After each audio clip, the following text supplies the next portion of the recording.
20 ছাত্রকে পিটাইয়া রক্তাক্ত করে ফেলছে। একজন স্টুডেন্ট মানে তাকে নিয়মের মধ্যে থাকতে হবে। লাস্ট 6 মাসে স্টুডেন্টসদের মধ্যে একটা ডিফারেন্ট অবস্থান তৈরি হয়ে গেছে যে আমি স্টুডেন্ট, লাইক আমার কাছে রাষ্ট্রের সব পাওয়ার আছে, কারোর সাথে আমার যদি কথায় না বনে তারে মারতে হবে, তারে পিটাইতে হবে, তার প্রপার্টিতে হাত দিতে হবে। এখন রাইট নাও যে পরিস্থিতিটা তৈরি হয়েছে, স্টুডেন্ট হলে যে ছাড় পাচ্ছে তা না, স্টুডেন্টদের কিন্তু ধৈর্য পিটাচ্ছে পাবলিক।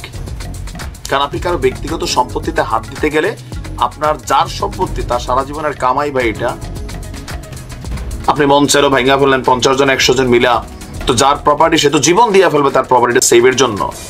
20 ছাত্রকে পিটাইয়া রক্তাক্ত করে ফেলছে। ঘটনার প্রেক্ষাপট হচ্ছে ধামরাইয়ে। এখন ঘটনা নিয়ে দুই পক্ষের বক্তব্যটা দুই রকম, তবে স্টুডেন্টসরা রাইট নাও কিছু কিছু জায়গায় যথেষ্ট ডেসপারেট। ব্যালেন্স হওয়া উচিত, এটা শিক্ষা জীবন, এখান থেকে অনেক কিছু শিখতে হবে। আচ্ছা, ঘটনার প্রেক্ষাপট দেখেন। ঢাকার ধামরাইয়ে পিকনিকে আসা শিক্ষার্থীদের উপর হামলার অভিযোগ উঠেছে আলাদিন স্পার্ক কর্তৃপক্ষের বিরুদ্ধে। 20 জন শিক্ষার্থীকে পিটিয়ে রক্তাক্ত করে জখম করা হয়েছে। আর হামলাকারীরা শিক্ষার্থীদের 8টা বাসে ভাঙচুর এবং লুটপাট চালিয়েছে। ঘটনার প্রেক্ষাপট কি? বিকাল 5টার দিকে উপজেলার কুল্লা ইউনিয়নের সিটি এলাকার আলাদিন স্পার্ক এলাকায় এই ঘটনা ঘটেছে। রাজধানীর মিরপুর থেকে বনফুল আদিবাসী গ্রিন হার্ট স্কুল এবং কলেজের 6 থেকে 700 শিক্ষক এবং শিক্ষার্থী এই পার্কে পিকনিকে গেছে। তো পুলিশ আহত সূত্র স্থানীয়রা বলছে, দিনভর হইহুল্লোড়ের এক পর্যায়ে শিক্ষার্থীরা পার্কের সুইমিং পুলে নামে। এই সময় পার্ক কর্তৃপক্ষের লকারে মোবাইল ফোন সহ জিনিসপত্র তারা রেখে যায়। তো সুইমিং থেকে উইটা অনেকে তাদের মোবাইল ফোন নাকি তাদের লকারে পায় নাই। এ নিয়ে পার্কের কর্মচারী রিয়াদের সাথে কয়েকজন শিক্ষার্থীর প্রথমে বাকবিতণ্ডা হয়। এরপর রিয়াদের সহকর্মীরা এসে হাতাহাতিতে জড়ায়। ক্ষুব্ধ শিক্ষার্থীরা সুইমিং পুল সংলগ্ন যে ভবন আছে সেই ভবনে হামলা চালায়, সেখানের থাই গ্লাস ভাঙচুর করে, জিনিসপত্র ভাঙচুর করে। জিনিসপত্র ফেরত না পেলেও শিক্ষকরা বুঝিয়ে শিক্ষার্থীদের নিয়ে গাড়িতে ওঠেন। ততক্ষণে পার্ক কর্তৃপক্ষ একজোট হয়ে গেছে। শিক্ষক এবং শিক্ষার্থীদের নিয়ে বাস ঢাকার উদ্দেশ্যে রওনা হওয়ার সময় পার্কের যারা কর্মচারীরা ছিলেন তারা জোট বাইধা লাঠি ছোটা রড নিয়ে শিক্ষার্থীদের বাসে এবং তাদের উপর হামলা চালায়। এই সময় এলোপাতারি আঘাতে অনেকের মাথা ফেটে যায়, পা ভেঙে গেছে অনেক শিক্ষার্থীর। আতঙ্কে কান্নাকাটি করেছিল শিক্ষার্থীরা, অনেকে গাড়ির মধ্যে জ্ঞান হারাই ফেলছে। শিক্ষকরা চেষ্টা করেও হামলাকারীদের নিবৃত্ত করতে পারেননি, তারাও মারধরের শিকার হয়েছেন। এই সময় পার্কের কর্মচারীরা গাড়িতে থাকা ব্যাগ, মোবাইল ফোন সহ বিভিন্ন জিনিসপত্র নিয়ে যায়। পরে পুলিশ এসে পরিস্থিতি কন্ট্রোলে আনে। এখন এখানে দোষটা কার দিবেন? পার্ক কর্তৃপক্ষের বক্তব্য কি যে আপনার তাদের লকারে রাখা মোবাইল ফোন চুরির অভিযোগ এনে, এটা মিথ্যা। এখানে তাদের কোনো কিছু খোয়ানো যায় নাই। তারা কয়েকজন কর্মচারীকে মারপিট করছে, তাদের পার্কে ভাঙচুর করছে, প্রায় 10 লক্ষ টাকার ক্ষতি হয়েছে। আর হামলার মিথ্যা অভিযোগ করা হচ্ছে। বাট কলেজের শিক্ষকরা বলছেন যে আপনার এই মোবাইল ফোন চুরিকে কেন্দ্র করে পার্কের কর্মচারীরা স্থানীয়দের নিয়ে শিক্ষার্থীদের উপর হামলা চালায়। এখন আপনি কারটা সত্য কারটা মিথ্যা বলবেন? যার যারটা তে তো সত্যই কইব। এখন এগুলো আসলে বন্ধ হবে কিভাবে? এই যে 20 জন শিক্ষার্থী কারো মাথা 2 ভাগ হয়ে গেছে, আতঙ্কে অনেকে জ্ঞান হারাই ফেলছে। প্রথমে শুরু করাটা কিন্তু সোজা, যে কোনো ঘটনা এটা ট্যাকেল দেওয়া অনেক কঠিন। ছাত্রদেরকে ক্যাম্পাসে ফিরে যাওয়া উচিত, পড়াশোনায় মনোযোগ দেওয়া উচিত। যারা রাজনীতি করবা রাজনীতিতে আসা উচিত, যারা মব জাস্টিস করবা আলাদা টিম তৈরি করা উচিত। মনে হচ্ছে যে আমরা লাগবো, আর আমাদেরকে মারলে আমরা মারবো না, তো আমরা মায়ের খাবো। কিন্তু এগুলো নিয়ে আইন শৃঙ্খলা বাহিনীর ভূমিকার সুযোগ নাই, কেননা তোমার তো মব জাস্টিসের রাইট এই রাষ্ট্র দেয় নাই। তুমি যে একজনের বাড়ি ঘরে হামলা চালাবে, তোমারে মারবে, এটা তো স্বাভাবিক ভাই। একজন ব্যবসায়ী তার সারা জীবনের ঋণ মিন লোন টোন করে একটা প্রতিষ্ঠান করে। আবার পার্কে যারা আছেন তাদেরও সচেতন হওয়া উচিত। আপনাদের লকারের মধ্যে চুরির ঘটনা হয়েছে কিনা সিসিটিভি ক্যামেরা কেন নাই? এখন যে লকার গুলো আছে এখানে নিশ্চয়ই সিসিটিভি ক্যামেরা ছিল, সেইখানে কেন এটা সমাধান করলেন না? একটু আপডেট হওয়া জরুরি না?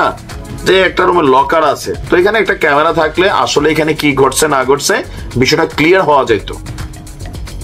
দুই পক্ষেরই দোষ আছে, এগুলো ভালো হচ্ছে না। যা হচ্ছে সবকিছু, এই যে যুক্তরাজ্যের একটা অ্যালার্ট দেখছেন তো, বড় কিছু ঘটবে দেশে। একটা ঐতিহাসিক সত্য হলো, ইতিহাসের বিরুদ্ধে দাঁড়িয়ে, সমাজ রাষ্ট্রের বিরুদ্ধে দাঁড়িয়ে যদি কোনো বিশেষ গোষ্ঠী বিশেষ উদ্দেশ্য সাধনের জন্য কাজ করে যায়, তারা নিজেরাই ধ্বংস হয়ে যায়, এটি ইতিহাসই বলে। আমরা কি তেমন আরেকটি ইতিহাসের সম্মুখীন? এই ঘটনা একটি এক্সাম্পল দেব এই ইতিহাসের।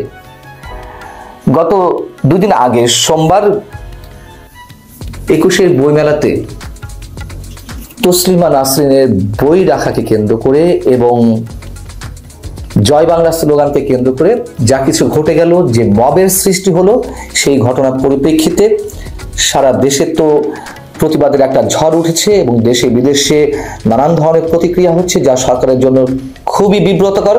সেই জায়গা থেকে ওই মবের বিরুদ্ধে ডক্টর মোহাম্মদ ইউনূসের ভাষ্য অনুযায়ী, যিনি মাস্টার মাইন্ড উপদেষ্টা পরিষদে রয়েছেন ছাত্র প্রতিনিধি হিসেবে, মাহফুজ আলমের পদত্যাগের দাবি করা হচ্ছে। আগুন তার নিজের ঘরেই লেগেছে। চারিদিকে দেশের ইতিহাস, ঐতিহ্য এবং আমাদের মুক্তিযুদ্ধের স্মৃতি মুছে দিতে যে একটা চক্রান্ত চলছে, যে একটি বিশেষ গোষ্ঠী কাজ করছে, সেই জায়গা থেকে তো মানুষের নানান ধরনের সংশয় তৈরি হয়েছে অনেককে নিয়ে। যাই হোক, এখন মাহফুজ আলমের ঘরে আগুন লেগেছে, তার পদত্যাগের দাবি উঠেছে, তাকে ক্ষমা চাইতে হবে। কেন? তিনি ওই ঘটনার পর, মতের আগে অনেকগুলো হয়েছে গত 6 মাসে, কিন্তু ওই ঘটনাকে কেন্দ্র করে, 21 বইমেলার ঘটনাকে কেন্দ্র করে তিনি বক্তব্য দিলেন এরকমটা, যে অভ্যুত্থানের পক্ষে হলে মব বন্ধ করেন, আর যদি মব করেন তাহলে আপনাদের ডেভিল বা শয়তান হিসেবে ট্রিট করা হবে। Devil hunt, operation devil hunt চলছে, তাদেরকে ধরা হবে, এরকম একটি হুমকি মাহফুজ আলম দিয়েছেন, তার বক্তব্যের মধ্যে দিয়ে বোঝা যায়। যাই হোক, তার এই বক্তব্যের প্রতিবাদ এখন জানানো হচ্ছে তৌহিদি জনতার পক্ষ থেকে। হেফাজত ইসলাম সচেতন আলেম সমাজের মতন সংগঠনের ব্যানারে তার পদত্যাগ দাবি করা হচ্ছে। তার এই যে পদত্যাগের দাবি এবং দেশের বিভিন্ন স্থানে বিক্ষোভ মিছিল মাহফুজ আলমের বিরুদ্ধে, সেটিতে কি মাহফুজ আলম নিজে ভীত সন্ত্রস্ত হয়ে উঠেছেন, আর সে কারণেই এখন মিউ মিউ কণ্ঠে তিনি তার ওই বক্তব্যের আবার ব্যাখ্যা দেওয়ার চেষ্টা করছেন। তিনি তার ফেসবুক পেজে একটা দীর্ঘ স্ট্যাটাস দিয়েছেন। তার আগে সচেতন আলেম সমাজ কি বলছে সেটি একটু আপনাদেরকে শুনিয়ে দিই। সচেতন আলেম সমাজের পক্ষ থেকে একটি বিবৃতি দেওয়া হয়েছে, যেখানে বলা হচ্ছে যে 21 বইমেলায় তসলিমা নাসরিনের নিষিদ্ধ বই রাখা এবং জয় বাংলা, মুক্তিপাক, মৌলবাদ, নিপাত যাক ধরনের উস্কানিমূলক বার্তা দিয়ে বিতর্ক তৈরির পর যখন সচেতন নাগরিকরা এর প্রতিবাদ জানায়, তখন সব্যসাচীর লেখক শতাব্দী ভব পুলিশের সামনে প্রতিবাদকারীদের উপরে মারমুখী হয়। এই যে বর্ণনাটি আমাদের সময় দেওয়া হলো, এটি কি ঠিক? শতাব্দী ভব কখন পুলিশের উপর মারমুখী হয়েছে, মানে পুলিশের সামনে, বা তার আগে কতটা আক্রমণ করা হয়েছে, মবের সৃষ্টি করেছে কারা? যাই হোক, এটা সচেতন আলেম সমাজ তাদের মতো করে বলছেন। এরপরে বলা হচ্ছে যে এই ঘটনার পর উপদেষ্টা মাহফুজ আলম ঘটনার কোন ধরনের নিরপেক্ষ তদন্তের চেষ্টা না করেই একতরফাভাবে প্রতিবাদকারীদের তৌহিদি জনতা বলে ব্যঙ্গ করেন এবং তাদের বিরুদ্ধে প্রকাশ্য হুমকি দেন।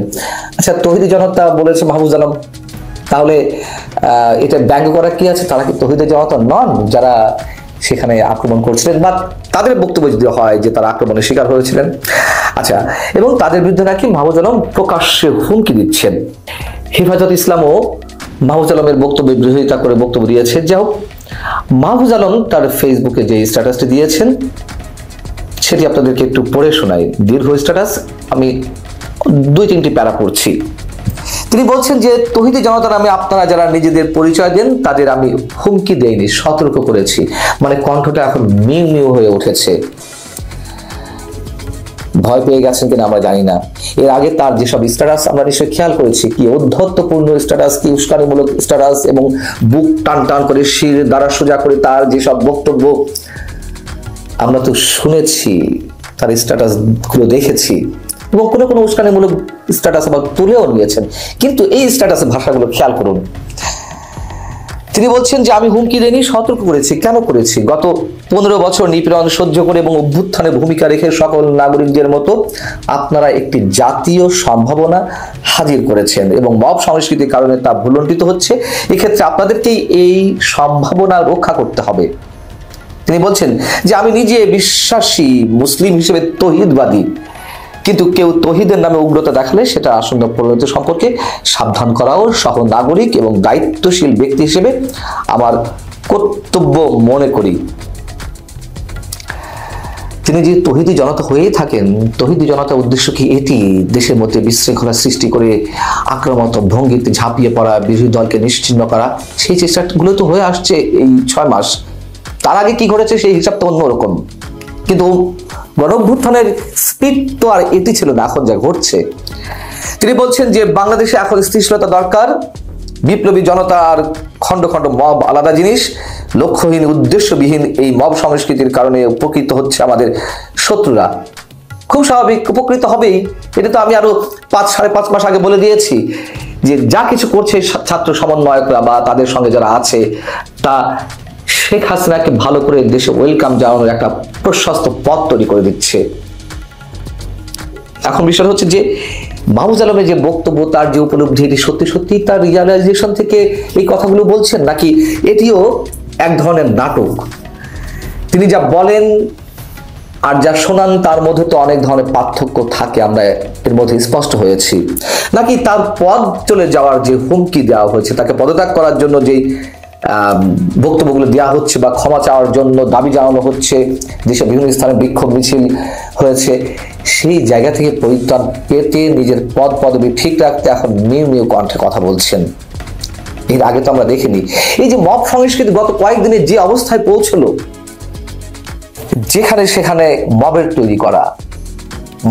তৈরি করে রাজনৈতিক কার্যালয়ে, যেমন জাতীয় পার্টির অফিসে আগুন ধরিয়ে দেওয়া, ভাঙচুর করা, মবের সৃষ্টি করে আদালত প্রাঙ্গণে বিচারপতিদের অপসারণ দাবি করা, মবের তৈরি করে বুলডোজার দিয়ে বঙ্গবন্ধুর ঐতিহাসিক ভবনটি ভেঙে গুড়িয়ে দেওয়া, দেশের 35টি জেলায় আওয়ামী লীগের নেতাকর্মীদের বাড়িঘর জ্বালিয়ে দেওয়া, পুড়িয়ে দেওয়া, বুলডোজার দিয়ে ভেঙে দেওয়া। মনে পড়েনি? জানেন তো কোনটা মব আর কোনটা নয়। মাহফুজ আলম এটুকু বোঝেন না তা তো আমরা বিশ্বাস করি না, কিন্তু এতদিন পর এসে উপলব্ধি করছেন। আর উপলব্ধি হয়েছে, আমরাও সে কথা বলি না। তারপরে এই যে মবগুলো চলছিল, প্রত্যেকটি বৈষম্যবিরোধী ছাত্র আন্দোলনের নেতারা উৎসাহ দিয়েছেন। সর্বশেষ যে বঙ্গবন্ধুর বাড়িটি গুড়িয়ে দেওয়া হলো, শুধু ছাত্র সমন্বয়ক নয়, সমন্বয়কদের অন্যতম উপদেষ্টা পরিষদে যারা বসে আছেন তাদের কেউ ফেসবুকে স্ট্যাটাস দিয়ে বললেন যে আসুন উৎসব করি, উৎসব করা হোক।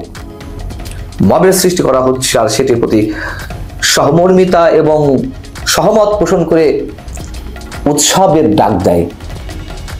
তখন মাহফুজ আলমরা বোঝেন না এই যে একটা চরম অবস্থা বিরাজ করছে, এর মধ্যে দিয়ে যদি কেউ যেই হোক না কেন, আমি ডেফিনেট করে কাউকে উদ্দেশ্য করে না বললেও যেই করুন না কেন এই অবস্থাগুলো, তারা নিজেরাই শেষ হয়ে যান। এখন মাহফুজ আলমের ঘরে আগুন লেগেছে, তার পদত্যাগের দাবি উঠেছে।